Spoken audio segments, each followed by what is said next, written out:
Anambra on the 4th day of September 2023. My name is Chidimma Orangwan. Today, we're starting the show with the stories that are trending on national dailies and also ABS website. I will have our reviewers seated right here in the studio with us. But we're going to take a short break. When we come back, you get to meet our reviewers. Don't go anywhere.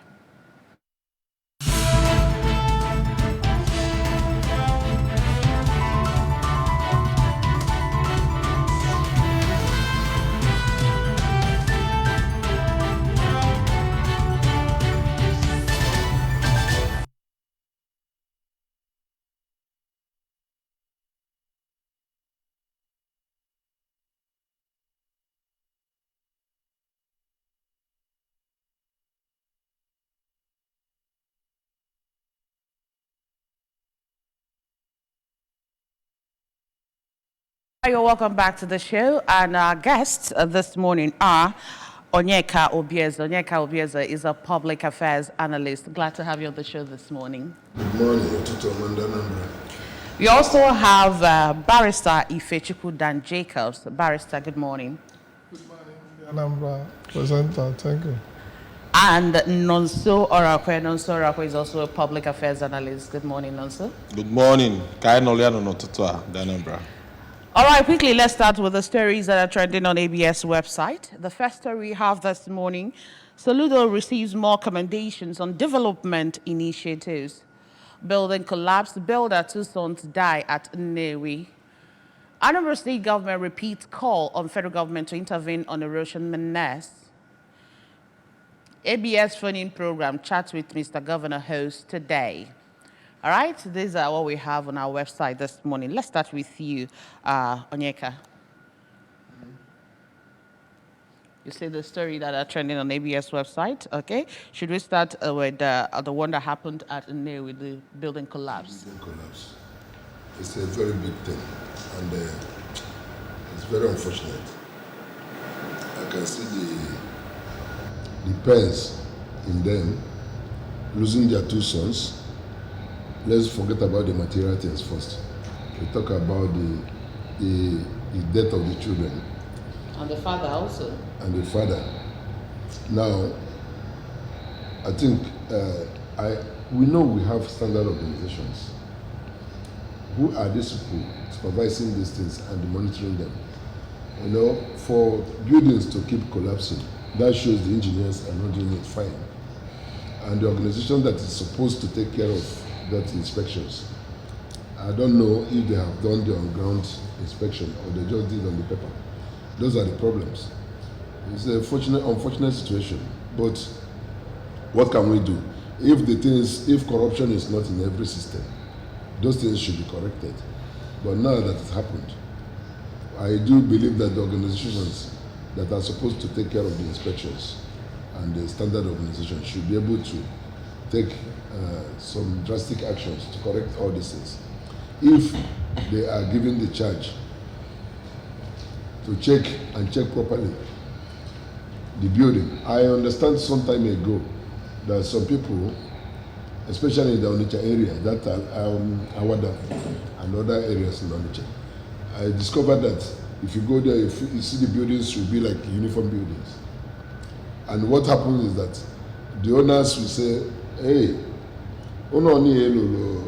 Chief Okeke, so like 10 million, 100 million, so go 10 of it. Now, if you now ask him for drawing The building plan. or for registration, he will tell you return my money for me. If you cannot do it the way you did that. So it now happened that the architects and the builders, what they do is they just take the paper of the other person, photocopy it, and just input their names and build like that for them. So those are the things that it should be checked before building. These are traps to human life. It should be taken care of, and it should be serious with it. So those are the things I think I can contribute, asking the authorities to be serious with this kind of checks. All right, thank you so much for that contribution of yours. And just to let you know that you can be part of the discussion ongoing in the studio this morning, all you need to do is just to dial the number displayed in front of your television set. Let's come over to you, Barrister Ifechuku. Of course, we have other stories there. We still have where the Anambra State government is calling on the federal government to come to our aid because of the eruption menace that is ravaging us in this part of. That issue of erosion is a very trust issue all over the country now. This has been a recurrent event. The government is supposed to have taken serious measure to curtail this incident of every year erosion. They have the opportunity to build more dams to collect these excess waters. Anytime Cameroonians release their dam into the system, into the water, body of waters that flows down to Nigeria, Nigeria will have problems. They're supposed to take measures. All this money we're wasting spending on palliative to alleviate the sufferings of those affected. If they budget for maybe 2 or 3 dams in these areas, build them, that would be a more lasting solution than these ad hoc measures that are taken. People are losing their lives and properties. An alternative, if there is areas they feel that there is nothing that can be done to solve the issue of erosion problem, they look for alternative accommodation for these people. Resettle them in safer area. Government will take over those areas where they are occupied before resettling them. Use it for other purposes instead of allowing this issue of losing lives and property every day to erosion, something we know we can handle and control. Government should not play with lives and properties of the citizens. All right, thank you so much. Let's come over to you. Sorry, how do you see this? And also the phoning program, a chat with Mr. Governor that is happening today. I think this is a third in the series. Yeah, the governor coming to chat with Anambra here on ABS. Okay, let me commend Mr. Governor for that initiative. I think I've seen that over time since the inception of his regime. I think it's a good one. It's actually an avenue to feed the people back and also hear from them their challenges, on his own part. I think it's more of town hall meeting, Yes. Yes, it's a town hall meeting where you give reports of what is happening on your side. The leadership position, he didn't just send himself to be the governor. It's the Anambrarians that sent him. So he needs to feed them back, He needs to tell them, look at what is happening and look at where we are having challenges and stuff like that. And then Anambrarians will also, talk to him, in areas they feel that should be touched. So I think he's apt. It's a good one. And if at the national level we are having it this way, that means you are into people and people are also into you.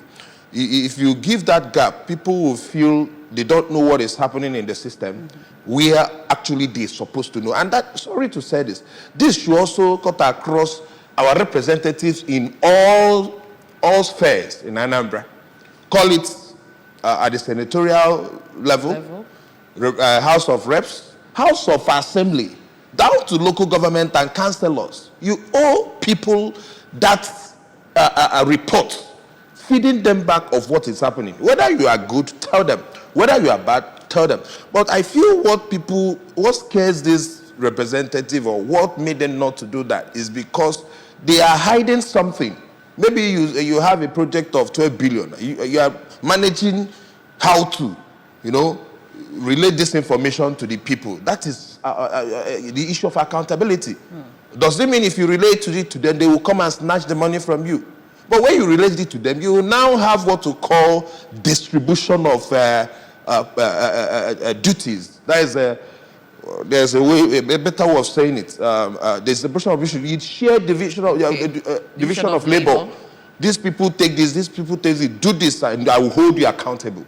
So this is a way people can hold the governor accountable, and a governor will also hold people accountable, because if governor do his own part and people could not be able to do their own part, that's a problem. Yeah. Okay? So I like that which Mr. Governor Soludo has done. Last week, we were discussing about him in Abuja, and people were putting up, what's it called? Trying to rate his performance so far.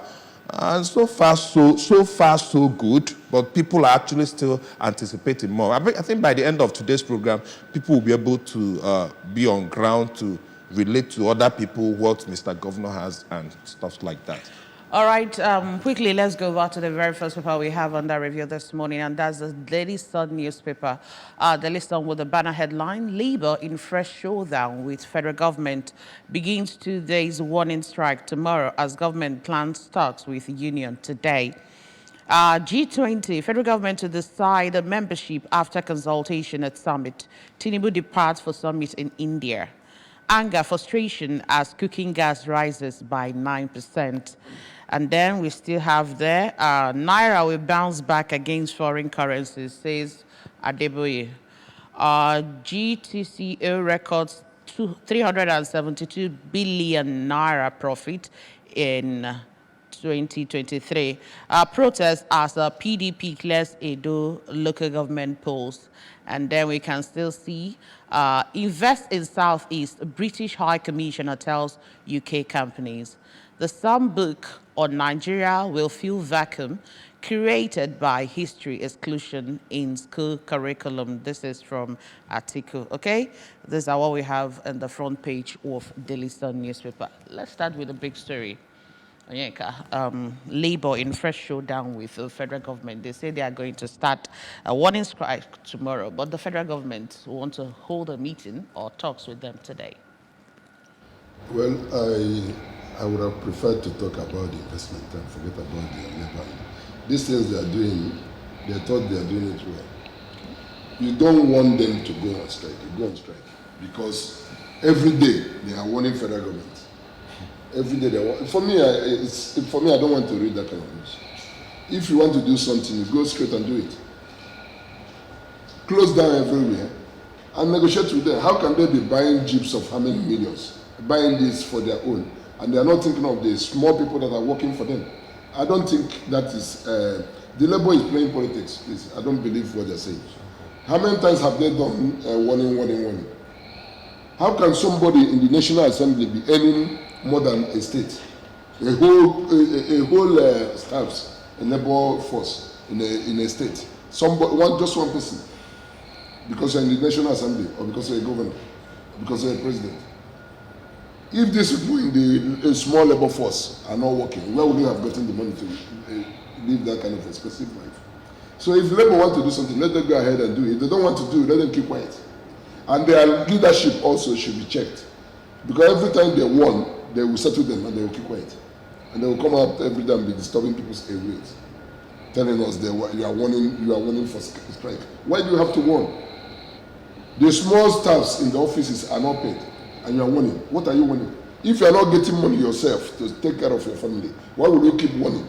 Okay, so in essence, what you're saying is that they should stop the warning strike. They should start telling people they strike. want to. They should take action if they want to take. If not, let them keep quiet. My interest is just the British government. Okay, High Commission telling UK companies to invest in Southeast. Southeast is the major place to be invested. If they will know, and if they are supposed to know, they should invest where people understand what investments are. In the Southeast, every woman knows how to invest money. As a student, when I was a small student, I was investing money. I was doing business. So if they want to invest and they get their returns on investment, they should come down to the Southeast. The Southeast is ripe for investment and development. I was telling the other people some time ago, come and invest in the East here. Come and get something, build your houses, buy lands and develop here. If this place is comfortable, why will people start running around looking for where to go? You got to be closing water in Lagos. That at the end of the day, the owner of Lagos will tell you, okay, you are not from here. Why you have a table lands in the southeast here, where you can build whatever you want to build? I will tell you, some people will think this place is small. If this place is small, what would you have to say about UAE? UAE is not up to Anambra State. UAE as a whole. And you see how they are developing their place every day by people, not them also. Because there is something they call OPM. You develop by other people's money. You do business by other people's money. But here, government will say they want to bring budget and want to look for the money to share. No country developed by their own money. There are funders all over the world. There are people that have money and they want to invest. They want to fund projects. Why should we be waiting till we get money cash, then we budget on it? Before you know anything, the money is finished and we keep borrowing. You borrow to sponsor your budget.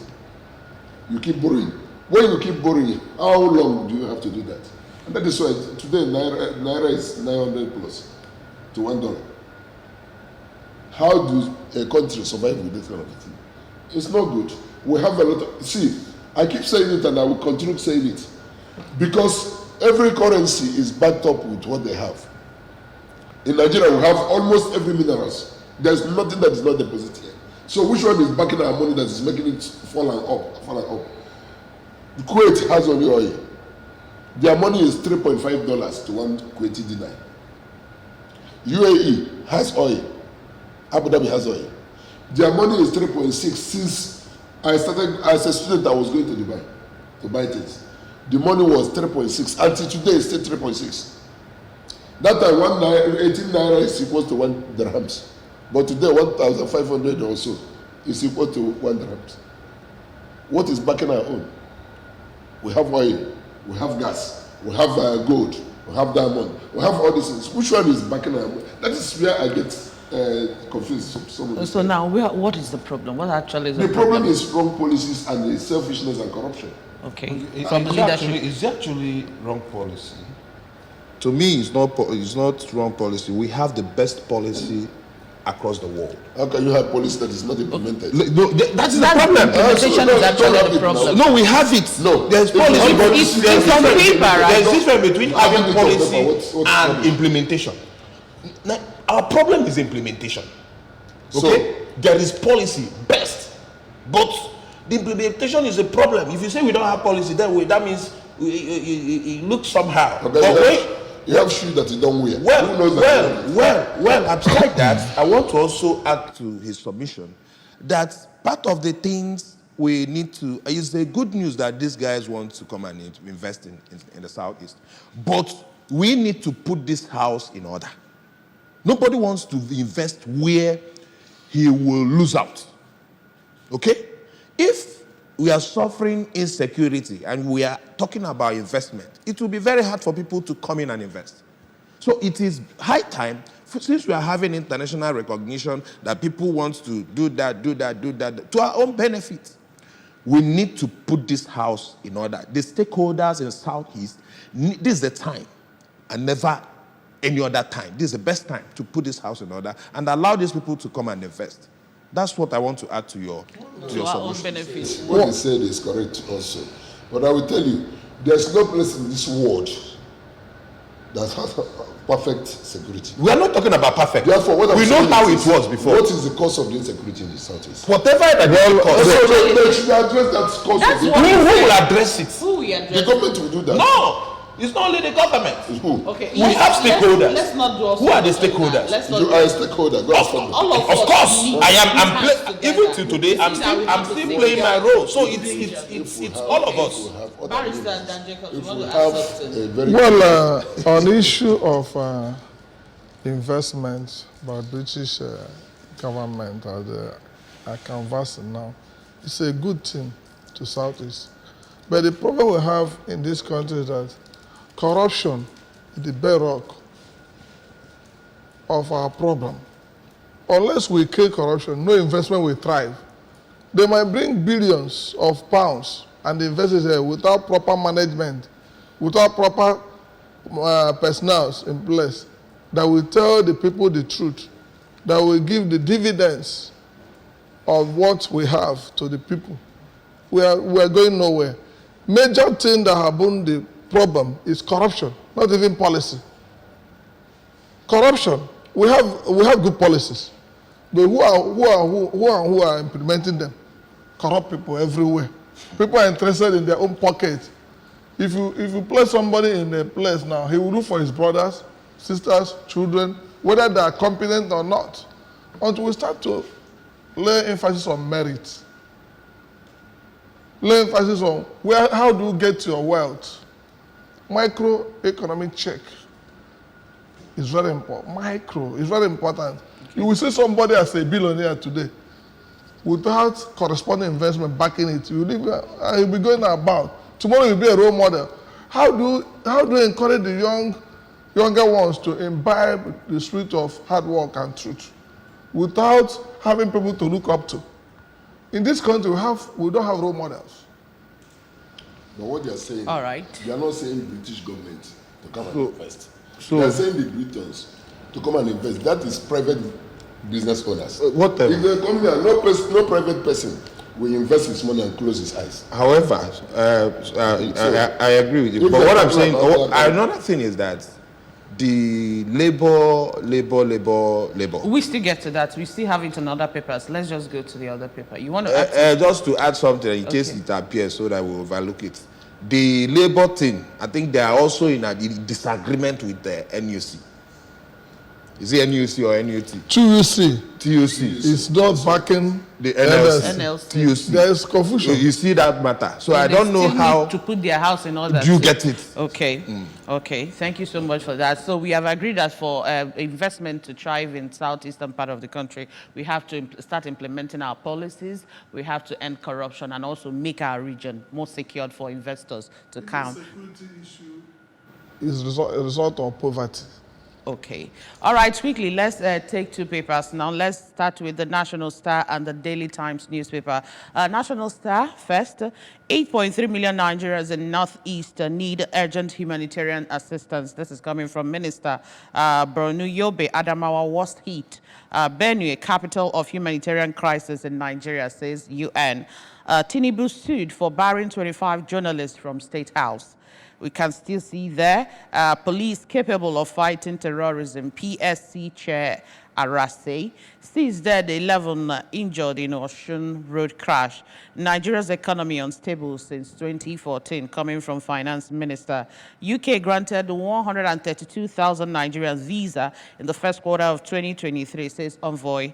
And then subsidy, Sanwo-Olu flags of food palliatives, target 500,000 vulnerable households. Okay, and then we still see also there, Tinubu inherited dead horse economy from Buhari. This is coming from Soludo. Enugu State Assembly passes electricity market bill.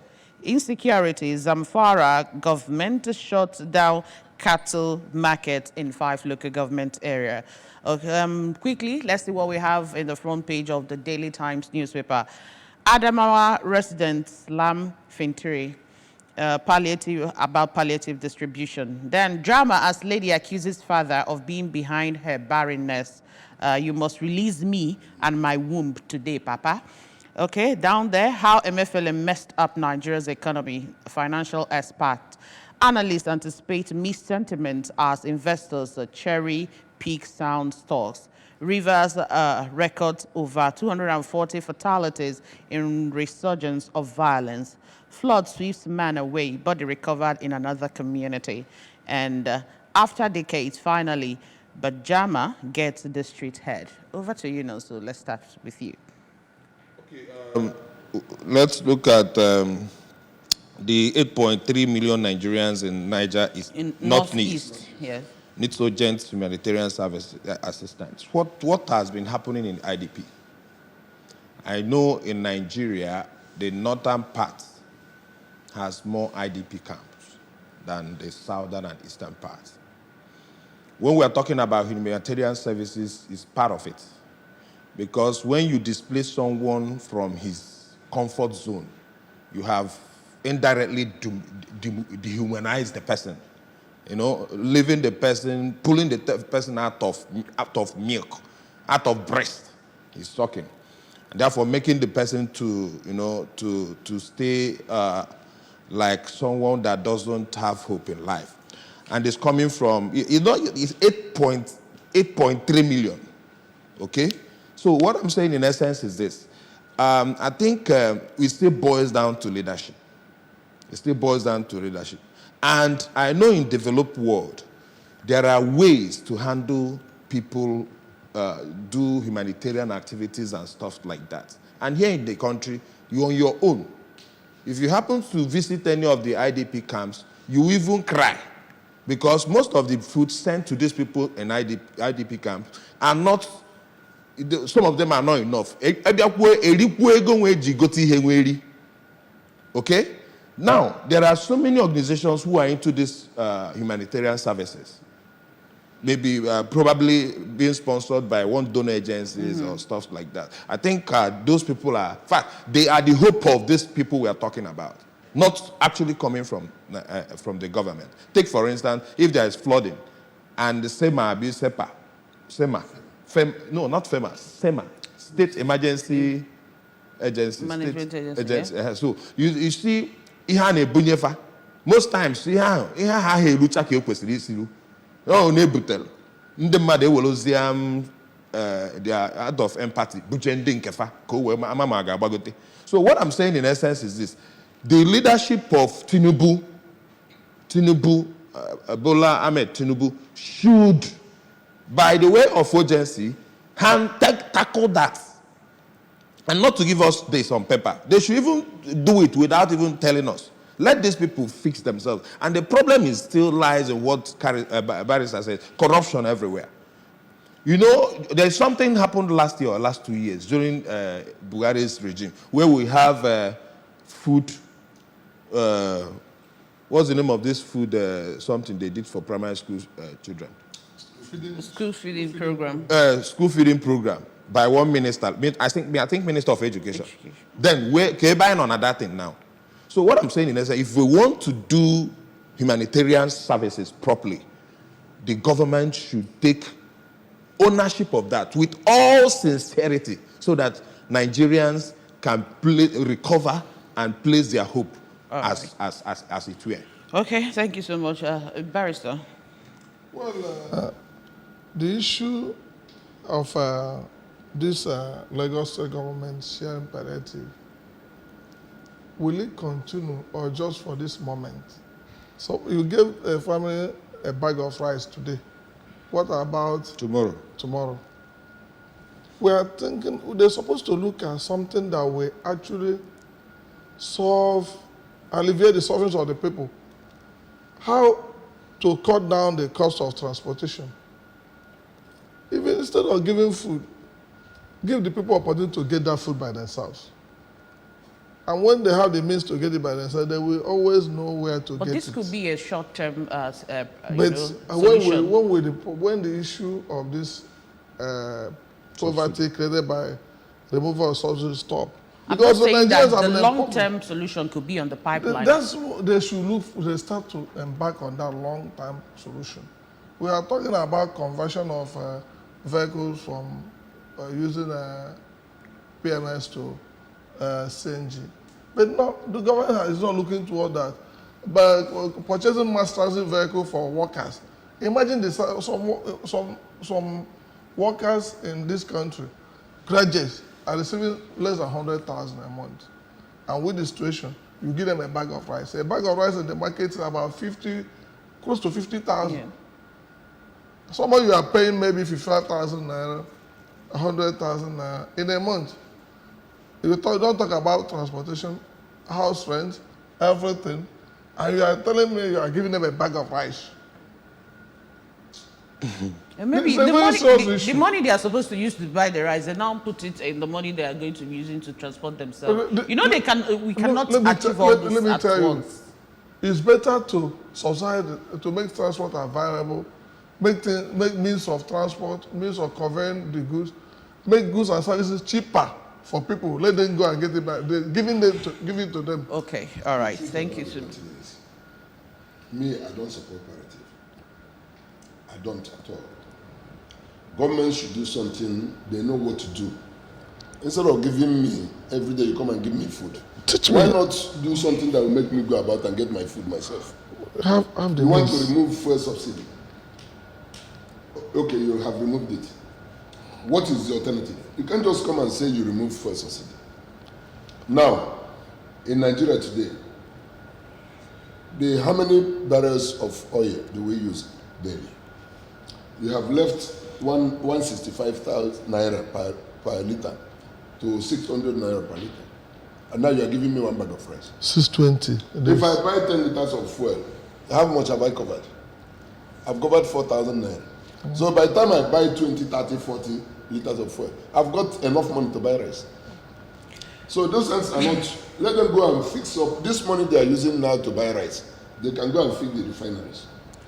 All right. Let the suffering be for a moment. Then once the refineries started working, everybody's okay. We don't need that rice. For me, I don't believe in that rice. I believe in take the same money, go and fix the refineries. When you removed the fuel subsidy, you didn't have any plans, and people have gone into suffering. Then you come back to give us bag of rice. Don't give us the bag of rice. Use the money, go and fix the refinery. If you know anything that's caused the problem, go and fix those things. All right, quickly, Everybody let's will be okay. go over to the next paper we have. We are going to take two papers, The Punch and Daily Independent. Let's start with the Punch newspaper this morning with the banner headline, Election Petitions. Tribunals decide Tinubu 25 governor cases September. And then we have riders under it. Tribunals reserve judgment in Lagos, Sokoto, Kano, all those parties resort to prayers. APC not under pressure, says legal advisor. Labour Party, PDP, confident of victory. And then Forex, domestic operators lament over 40 aircraft grounded abroad. State NLC, TUC order workers to join nationwide strike. Federal government plans a mining firm, pushes gold and sees minerals. And then GTCO gross profit to 347 billion naira, assets now 8.5 trillion naira. Waste managers urge Sanwo-Olu to probe accumulated debt. And then marketers get foreign investors backing for 30,000 gas stations. Quickly, let's see the Daily Independent. Forest liquidity constraints to linger despite reserves boost. LP calls for cancellation of Edo Council poll. Huriwa asks Tinubu to deal with naval officers complicit in the crude oil theft. And then federal government gives illegal miners 30 days to join artisanal cooperatives. Says solid minerals will contribute 50% to Nigeria's GDP. Serap sues Tinubu over banning of 25 journalists from Aso Rock.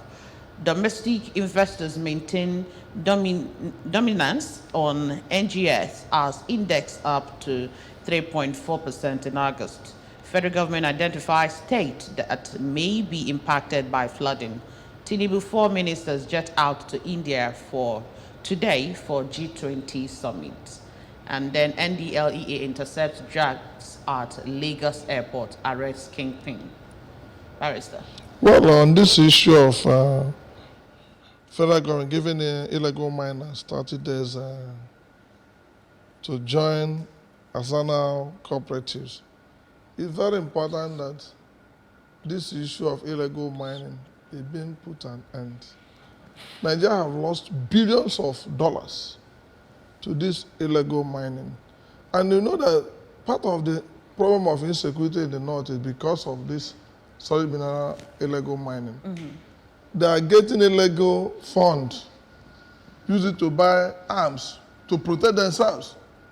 We give them names, bandits, terrorists, but they know what they're doing. They are protecting themselves, and they have foreign collaborators.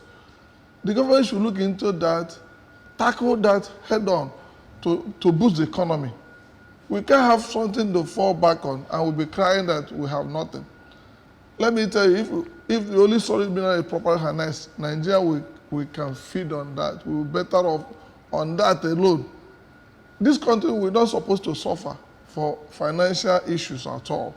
We're supposed to be giving grants to other poorer African nations in a very huge sums without mining, without even feeling it here. Nigeria is supposed to, the kind of economy we're supposed to have, we will have good, proper managers.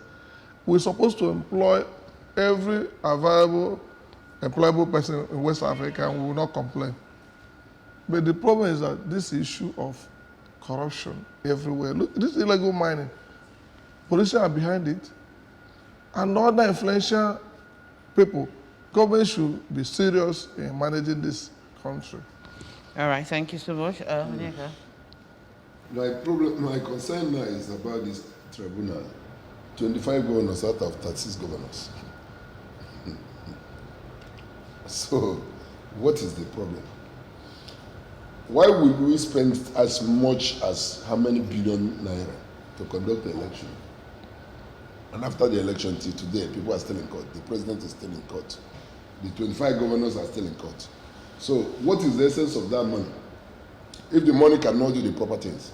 They told us we are going to use beavers. We are going to use this transmission, this. Now today, who says that those things, those equipments were working? If they were working, we will not say up to this because it will be transparent. And I want to let you know that all the no House of Rep, no National Assembly member is in the court because their own was transmitted. So everybody knows, you know that you didn't make it, so you go home. Why is it that the government, the executives are having the problems? Because check now, which senator is in the court? No, We have. How many of them? you talk about The National Assembly, House of Rep, and the Senate, they're up to 500 people. More than But that. at least we have But people that still how have many cases of there. them? That's the Talk thing. about only 36 people. 36 executive offices, 37. Tinubu and the governors. 37. And the 25 are in the court. National Assembly, the senators they are 109, Abi? And the House of Rep, they're up to 400 or so. And how many of them are in the court? Now, only 37 people, 25 are in the court, 26 are in the court. Things should be done and should be done properly. All right. Quickly, Noso, Yes. please hold your thoughts. Let's see what we I have. think the problem of electioneering in Nigeria as at now and 2010, 2023 concerned is the issue of attitude, not the device. Because from the research and findings, beavers were, it was just attitude, greed from individuals, even from the umpire. In fact, what we are suffering now is from the umpire. Independent National Electoral Commission. They are the problem we are facing today in Nigeria. Having said that, let me just draw our attention to the election conducted in Edo. I think Edo local government election, where no other party, this is the problem of democracy. And that's exactly what even happened in the 2023 election. I want it to be my own party and the way the people that I've converted, my followers, to be in charge. No other person can handle that position other than your people. And that is the problem of democracy. And in Africa, we are having this issue of democracy, not understanding what democracy is all about. I kept saying it. Because if we understand what democracy is all about, we should give a level playground for people to, have their elections and things thrive. But look at where we are today. Now, they will have litigations. At that local government now, some people will go to court. All right. so for you to understand why people go to court, it is not just the device, but the attitude of individuals. And until the umpire, we have someone who is democratically experienced and wants this country to thrive, we cannot get it right. Okay, let's please, we don't really have time. Let's quickly see what we have. No, you cannot. This day newspaper is next. Let me tell you, legal Let's see what we have on this day newspaper, please. We don't really have much time. This day newspaper, Buhari saved Nigeria from graft, says Garba Shehu. Says his success in fight against corruption unprecedented. And then Tinubu ministers, industrialists depart for G20 summit today in India. CBN, federal government recorded $17.18 billion inflows, 1.43 trillion fiscal deficit in the first quarter. Sanwo-Olu flags up distribution of food items in Lagos. Enugu Investment and Economic Growth Stakeholders Roundtable. You can see the pictures of the people there. Now over to the Nation newspaper. TUC snubs NLC strike call, calling workers out of work premature. We will continue to dialogue with the government to ease subsidy plan. Flood risks rises in Lagos, Nasarawa, Bayelsa coastal communities. Tinubu targets global capital in India. President leaves for G20 summit. And then we still have the marketers, why we can't break NMPCL's import monopoly. NMA cautions health workers on incessant strikes. Popel's performance to determine teachers' promotion in Ondo State. The Guardian newspaper is next.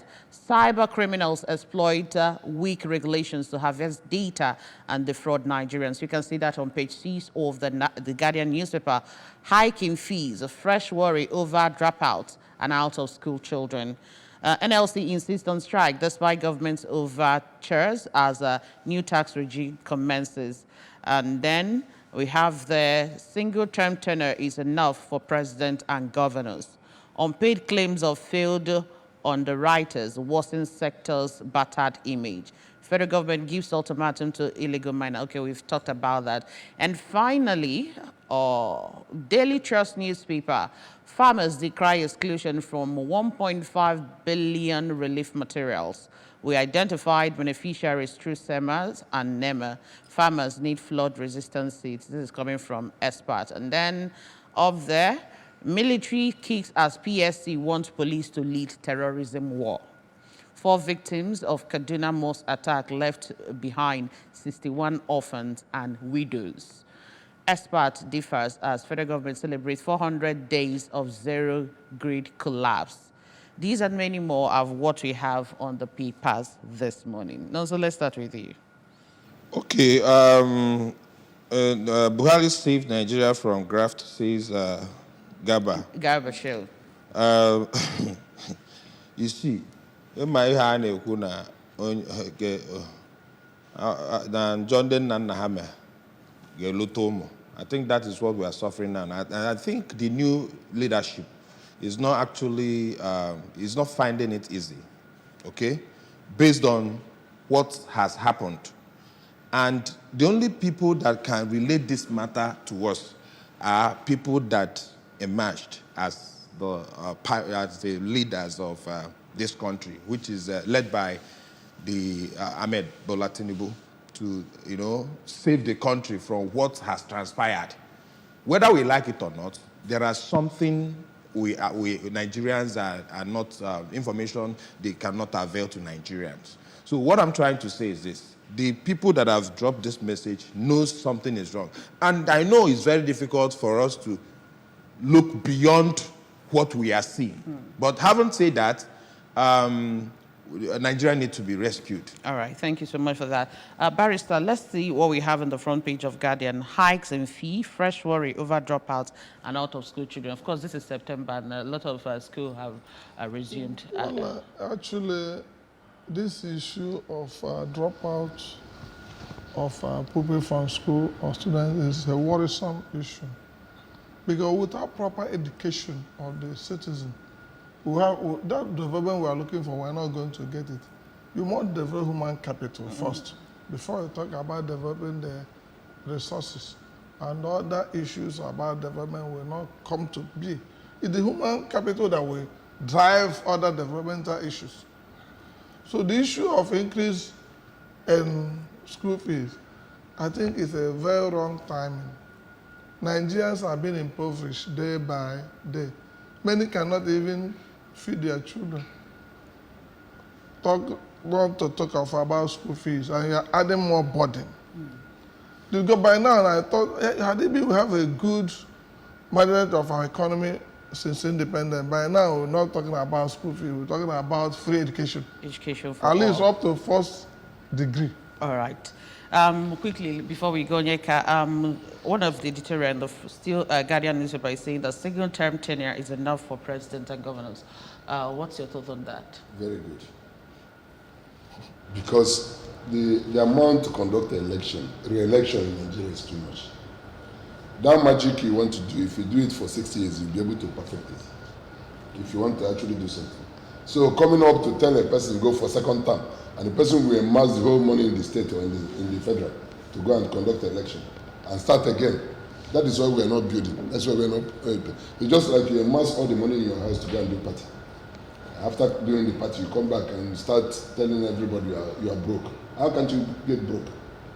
So let us stop that re-election. That re-election is problem. Let them do single term. 6 years is okay. Then within 6 years, the whole magic you want to do, you'll be able to finish it. So let us keep the money we are using for the election is what the problem is. And I've told this to some people that time when Jonathan was trying to talk about that one time. People were saying no. I said, see, the re-election is my problem. It has always been my problem. If you calculate the money they use to do the election, you see it's a waste. They will never use it for anything. They will be keeping the state money, keeping the federal money just for election because they want to go for second term. So one term is enough. If you want to do magic, from the day you start, even before you come in, you should plan what you want to do. All right, on that note, we want to say a very big thank you to all of you for joining us this morning on Press Review. Thank you so much, Onyeka Obieze, for being here this morning. You are very welcome. And Barrister Ifechukwu Jacobs, thank you also. Thank you, the presenter. Thank you, the listeners. All right, Nonso Orakwe, thank you so much for being part of the show. Thank you. Imo Light, please, your off-cycle election is coming close. Make sure you collect your PVC once it's announced. Thank you. You are going to pay for that advert, right? Okay, thank you so much for being part of the Press Review. My name is Chidima Oramwa. We'll see you at the other side. Stay with us.